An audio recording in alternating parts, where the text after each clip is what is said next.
Alhamdulillah, wa salatu wa salam ala rasulillah wa ala alihi wa sahbihi ajma'in. Frères et sœurs en islam, assalamu alaikum wa rahmatullahi wa barakatuh.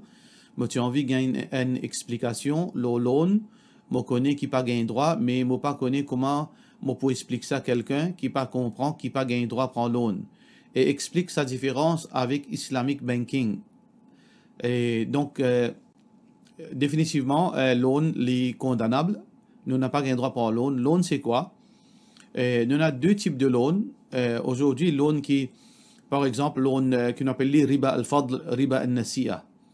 En général, c'est quoi loan? Par exemple, si un dimoun, il peut prendre l'argent en emprunt, il peut prendre 100 000 roupies, et mais seulement quand il retourne, il retourne une somme additionnelle. Alors, 10 000 roupies. Ça, 10 000 roupies là, ça c'est riba. Ou bien, il peut prêter quelqu'un l'argent. En retour, l'IP réclame une somme d'argent en plus. Ça, c'est riba, pas gain droit. Ou bien dans fond ban item.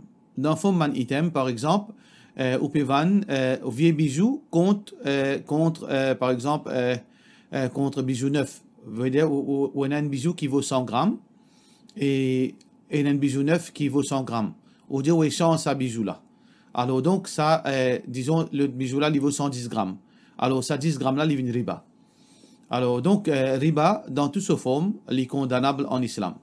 Allah subhanahu wa ta'ala peut dire Yamhaqullahu riba wa yurbis sadaqat. Allah subhanahu wa ta'ala, il a des goûts pour riba et les fructifier, veut dire zakat. Dans l'autre verset qui trouve dans Surah Baqarah, toujours, Allah subhanahu wa ta'ala peut dire Wa ahallallahu al-bay'. Allah fin légalise commerce, wa harrama riba. Allah fin fait haram riba. Dans un hadith Rasulullah sallallahu alayhi wa sallam qui dit, un hadith authentique qui trouve dans Tirmidhi, Muhammad sallallahu alayhi wa sallam dit, dirham riban ya'kuluhu ar-rajul, un dirham. Un dirham, il est à peu près, disons 200 roupies, ou bien 100 roupies. Dirham riban ya'kuluhu ar-rajul, qui un dimoun li manger, li consommer, wa huwa ya'lamu. Et ça, 100 roupies, l'intérêt là, qu'il y manger, et il connaît qui ça l'intérêt, ashaddu, les plus graves, min sittatin wa thalathina zaniya. Les plus graves qui 36 adultères. 100 roupies l'intérêt, les plus graves qui 36 adultères. Alors, pour montrer nous que riba, n'est pas gain droit, nous pas gain droit prendre loan, nous n'avons pas gain droit rendre aucune transaction qui n'a riba. Et par contre, Islamic Finance, est différent. Islamic Finance, normalement, si vous payez un emprunt, par exemple, la banque islamique, si l'IP fonctionne comme la banque islamique, nous avons une forme d'emprunt qui appelle ça Qardul Hassan. Qardul Hassan, c'est quoi? C'est que la banque ou bien quelqu'un lui prête l'argent 100 000 et on retourne les 100 000. Ça s'appelle ça le Qardul Hassan. Mais normalement, la banque islamique de nos jours n'est pas fait ça parce qu'il y a trop de risques là-dedans qu'il est capable de perdre. La banque islamique plutôt lui offre un produit. Un produit. Veut dire un produit, hire purchase, ijara, rent, veut dire renting, ijara, hire purchase, partnership. Ça, c'est un produit que la banque islamique lui offre. Ou bien istisna, veut dire ça aussi, muzara'a. Il y a plusieurs types de produits que la banque islamique lui propose. Ça veut dire qu'il y a totalement une grande différence entre la banque islamique et loan. Et beaucoup de gens font confusion entre, par exemple, un dimoun il peut prendre 3 millions de roupies loan depuis la banque pour construire la maison, et en retour, il retourne 5 millions le 20 ans. Alors que la banque islamique, ou Al-Ghetli, pour construire la maison, alors la maison là, il peut coûter 3 millions, il y a 5 millions, et au pays, le installment. Qui différencie entre les deux? Tout d'abord, la banque islamique n'est pas de nous casse liquide dans la main. Ça veut dire, il n'est pas de nous l'argent liquide en échange et l'argent surplus en liquide. La banque islamique ne fonctionne pas comme ça. La banque islamique, il vient évaluer ce projet-là, il vend le projet-là avec vous. Il prend le projet-là, il construit au coût de 3 millions, il vend avec vous au coût de 5 millions, il au pays en bout. Alors, donc, différence principale entre la banque islamique et loan, c'est que ici, il y a la vente, achat et vente. Un produit. Ça veut dire qu'il fabrique un produit à la maison et il finit vendre avec vous contre un profit. Ça, c'est un business. Alors que loan, c'est liquide, l'argent contre l'argent. L'argent contre l'argent, ça qui défend en islam. Question suivante. Cheikh Mouchabiti fait zikar quand vous finissez fait namaz, multipliez 100 fois ban zikar la ilaha illallah, la hawla wa la quwwata, astaghfirullah. Comme ça, multipliez beaucoup. Moi, tu as envie qu'on ait, sinon en droit, lié 100 fois. Alors, meilleur l'exemple, c'est l'exemple Rasulullah sallallahu alayhi wa sallam. Après salat, nous avons ban azkar. Qui nous lit après salat, ça qui le prophète sallallahu alayhi wa sallam fin lia. Subhanallah, alhamdulillah, la ilaha illallah, Allahu akbar. Ça, c'est ban azkar qui nous lit après salat. Nous lit les 33 fois et 34 fois. Soit nous sommes capables de lire Subhanallah 33 fois, Subhanallah wa alhamdulillah 33 fois, Allahu akbar 33 fois, et centième fois là, nous dit la ilaha illallah, la ilaha illallah wahdahu la sharika la, ou bien ça ban azkar là nous lit. Alors donc, ça c'est ban azkar qui le prophète sallallahu alayhi wa sallam fait enseigner. Alors donc, si un djimoun peut faire ça, il peut respecter sunna. Mais occasionnellement, si on a envie lire les autres azkar, on a envie envoyer salam au Rasulullah sallallahu alayhi wa sallam, on a envie faire beaucoup istighfar, il n'y a aucun mal là-dedans. Mais si vous faites ça, il y a une chose officielle. Après tout salat, on commence à faire 100 fois astaghfirullah, 100 fois la hawla wa la quwwata billah. Là, on peut inventer une nouvelle version. Ça n'est pas bon. Ça veut dire ça qu'il faut faire tous les jours après au salat, ou lire 33 fois, 34 fois, et la ilaha illallah. Ça, on fait veut dire ça comme zikar qui Rasulullah sallallahu alayhi wa sallam fait. Occasionnellement, si vous avez envie, si vous avez envie de istighfar, ou envie d'y aller comme il faut, pas aucun problème. Mais pas faire l'habitude tous les jours. Question suivante. Assalamu alaikum, Cheikh. Est-ce que dans le mois de Rajab, jour Mi'raj, il y a une ibadat qui besoin faire en plus? Est-ce que nous besoin de rosa? Il n'y a aucun rosa qui est associé avec Mi'raj. D'ailleurs, la date du Mi'raj, c'est une date qui est inconnue. Elle n'est pas exacte.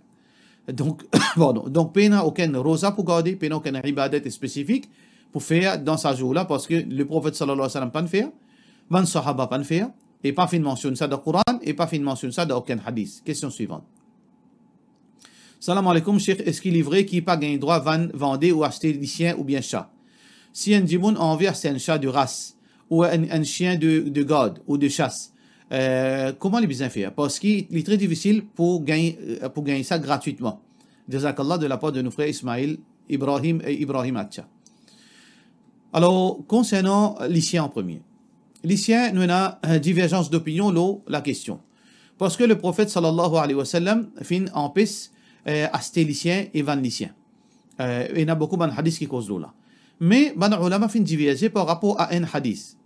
Et un hadith rapporté par Jabir ibn Abdullah radiyallahu anhu, qui Rasulullah sallallahu alayhi wa sallam, qui naha Rasulullah sallallahu alayhi wa sallam, le prophète sallallahu alayhi wa sallam fin en pisse, veut dire an thaman al-kalb qui nous veut dire nous acheter ou bien vendre les chiens, illa kalb sayd, excepté les chiens à la chasse. Alors dans ce hadith là, un hadith qui est authentique, qui peut montrer nous qu'il y a une exception. Nous gagnons droit à acheter les chiens à la chasse. Dans ce hadith là, le sens littéral de ce hadith là est comme ça. Sauf que il y a des autres hadiths qui montrent interdiction. Alors ban ulama fin diverger en trois opinions. L'opinion numéro 1, c'est l'opinion, veut dire que majorité ban ulama, que pas gain droit à acheter aucun lycéen et pas gain droit à vendre aucun lycéen. Peu importe qui lycéen. Qu'il soit lycéen à la chasse, lycéen qui est berger, lycéen pour un aveugle pour servir, pas gain droit à acheter aucun lycéen ni vendre.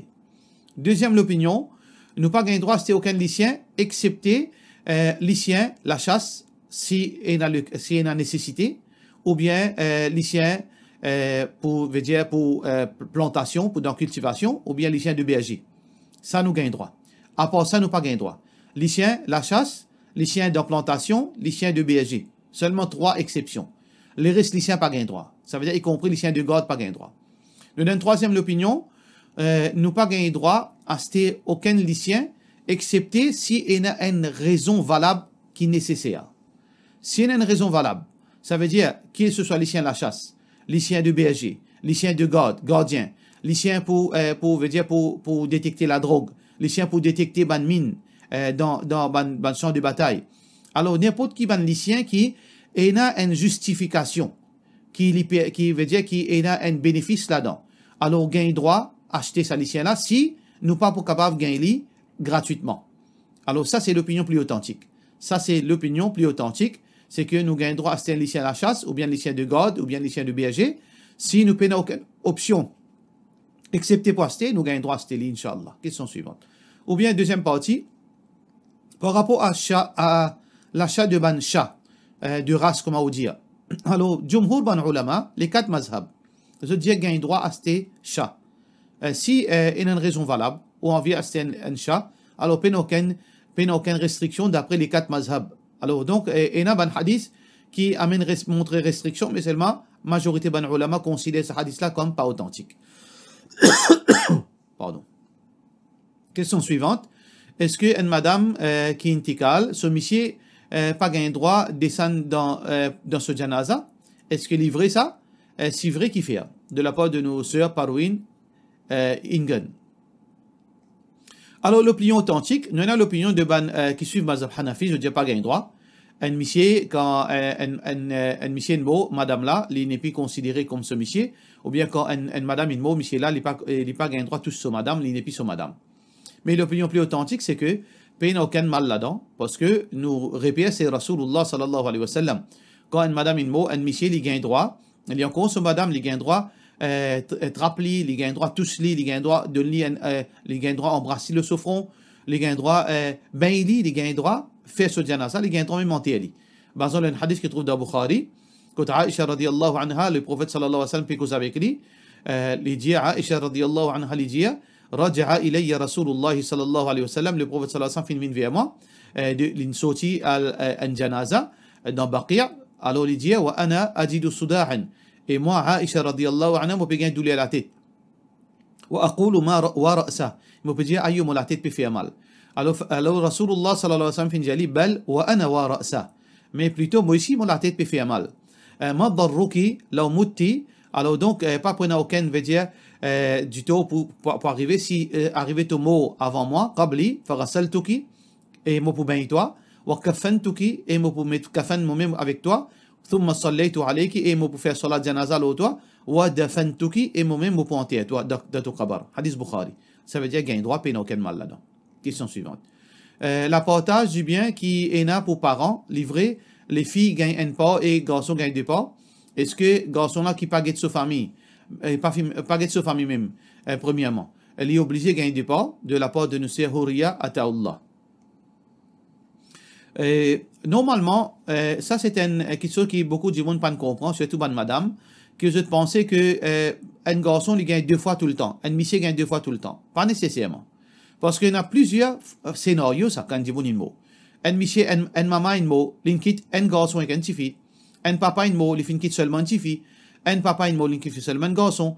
Par exemple, un frère, un mot, il quitte 5 sœurs avec un frère. Et il y a plusieurs variations, plusieurs scénarios qui arrivent quand il dit un mot. Et dans certains cas, quand un garçon, un monsieur, il gagne 2 fois par une fille. Et dans un cas, quand une fille gagne plus. Et dans un cas, il gagne égal. Alors donc, il n'y a pas une chose spécifique, ça, il n'y a pas une chose fixe. Il dépend de ce scénario-là. Allah li hakim, Allah li saz, ça qu'Allah fait nous musulmans. Qui fait appel nous musulmans, nous soumis avec la loi Allah. Alors ça qu'Allah dit nous accepter, nous ne pouvons pas pour veut dire trouve ça mal ou bien pour une quelque chose dans nous le cœur. Allah est juste et il y a beaucoup de raisons valables. Dans le cas de ban garçon, je gagne plus et il y a ce ban logique là-dedans et parfois ban sifi aussi gagne plus. Ça, c'est par rapport à faveur Allah le bantifi. Alors, nous ne pouvons pas prendre dans les détails. Ça veut dire que il n'y a pas un cas spécifique. Ça. Il y a plusieurs cas que Tifi parfois gagne plus, garçon gagne plus. Question suivante. Est-ce que dans l'islam, il y a un droit échange bijoux pour un lutte? C'est-à-dire, quand un djimoun a une bague comme bijou et qu'il n'a pas mis de bague là, il y a l'échange pour lui faire un lutte bijou. Soit il obtient il vend, il gagne l'argent et après il y a un lutte bijou. Jazakallah. Alors, il y a 2 façons pour faire. Nous avons une façon qui la majorité de gens fait. Je t'ai le bijoutier, je t'ai une bague dans la main. Alors, je trouve une autre bague dans la vitrine. Je dis, je compte sa bague là, je passe sa bague là. Combien sa bague là? Alors, le bijoutier là, il dit, sa bague là, il dit 10 000 roupies. Et bien, mon une bague, madame là, dit, mon une bague, combien sa bague là? Mon bague là, combien ça valait? Le bijoutier là, dit, au bague, il vaut 5 000 roupies. Là, dit, je passe sa bague là. Là, bijoutier là, il prend sa bague là et là, il prend 5 000 roupies dans additionnel, il donne bijoutier là. Ça veut dire qu'il fait 10 000 roupies, 5 000 roupies liquides et 5 000 roupies valent sa bague là. Ça, les haram, pas gagné droit ça. Pas gagné droit d'après l'islam. nous pouvons expliquer qui fait pas gain droit. Deuxième façon qui gagne droit, dis mon là, les vignes code bijoutier, ils ont un compte un bac dans vitrine, combien ça? 10 000 roupies. Mon bac là, moi un bac, moi envie vendre, combien ça? Bijoutier là, fin évaluer, les 5 000 roupies. Qui lui fait, premier qui sort qui lui fait, lui vend ce bac. Les vend ce bac 5 000 roupies, les donne bijoutier là ce bac, là bijoutier là donne lui sur l'argent. Les vend ce bac, les donne bac là en place, et en place, monsieur là, bijoutier là, lui donne sur l'argent 5 000 roupies. Là qui lui bien fait, il sorti. Il sorti dans sa place là, parce que sa place là, c'est place du code fini la transaction là. Il bien sorti pour finaliser sa transaction. Parce que le prophète sallallahu alayhi wa sallam dit al-bay'an bil khiyari ma lam yatafarraqa. Quand Djibon qui persiste vendait, je t'en un choix pour confirmer la vente et l'achat, ou bien pour cancel l'achat et la vente, tant qu'ils ne sont pas séparés. Alors donc pour confirmer sa transaction là, sa madame là, il sorti. Il sorti depuis bijouterie là, et ensuite il est rentré. Ça veut dire là, quand il sorti, il finit, confirme sa première transaction là. Là, il vient avec ce 10 000 roupies, il dit voilà, dans vitrine, il y a un bac de 10 000 roupies, donne-moi là, il prend ce 10 000 roupies, il donne au bijoutier. Ça gagne droit. Qui fait premier là, pas gagne droit? Parce que le prophète sallallahu alayhi wa sallam, il en PC. Rasulullah sallallahu alayhi wa sallam, il dit al-dhahabu bil-dhahab, l'eau, la vente de l'eau contre l'eau, wal-fiddatu bil-fidda, ou bien la vente de silver contre silver, mithlan bi-mithl, les bisins égales, le poids, sawa'un bi-sawa, les bisins égales dans ce attribut, yadan biyad, les bisins de main en main. فإذا اختلف هذه الأصناف فبيعوا كيف شئتم إذا كان يدا بيد. Alors donc ça qui est important là-dedans, c'est que le prophète sallallahu alayhi wa sallam de ce hadith qui est rapporté par Muslim, fait montrer nous quand nous pouvons acheter et vendre, nous pouvons acheter l'eau ou bien nous pouvons vendre les bisins de main en main. Faudrait pas un retard. Faudrait pas un retard et les bisins veut dire de main en main. L'eau contre l'argent. L'eau contre la monnaie. Ou bien l'eau contre l'eau. Les bisins, une transaction qui fait directement. Par contre, premièrement, là, qui tu fais, où tu donnes lui 5 000 roupies et tu as 5 000 roupies dette. Parce que dette là, c'est évalué par rapport à Oubag. Alors, transaction qui nous fait, comme a mentionné de ce hadith, les bisins, direct pour direct. Mobag contre mot l'argent. Ça veut dire Sobag contre mot l'argent. Mot l'argent contre Sobag. Alors, voilà deux façons, une qui est totalement défendue et une qui gagne droit. Ça veut dire si vous pouvez venir acheter un complet de bijoux, par exemple. Ou on a l'argent liquide avec vous. Vous pouvez venir acheter un complet de bijoux, on évalue, on mentionne ça complet de bijoux là, il vaut 40 000 roupies. Ou on a l'argent avec vous. Ou on a 30 000 roupies avec vous. Est-ce que vous êtes capable de dire, ben, donne-moi moi c'était voilà 30 000 roupies, ou garde-li, là, moi pour venir, là, tu vas mal, moi, prendre 10 000 roupies, moi venir. Pas gagner droit. Parce que là, la transaction là, il fait une faire, veut dire en retard. Il n'est pas direct pour direct. 30 000 roupies, ou on a une dette de 10 000 roupies, ou pas gagner droit faire dette loan, ou pas gagner droit faire dette lolo. Ça qui est besoin de faire, ou capable de dire, bijoutier là, mais garde d'un côté, moi venir là. Garde d'un côté, pas vendre, moi venir là, moi, 10 000 roupies encore. Ou prend 10 000 roupies, fait 40 000 roupies, de là, on vient acheter. Ou pas donner une bout, ou garde-li comme réserve, ou dire, moi, donne-nous 10 000 roupies, réserve-moi ça. Là, moi, vous donnez la différence comme vous venez prendre. Ça, pas gain droit. Donc, pensez là, nous disons, assalamu alaikum wa rahmatullahi wa barakatuh.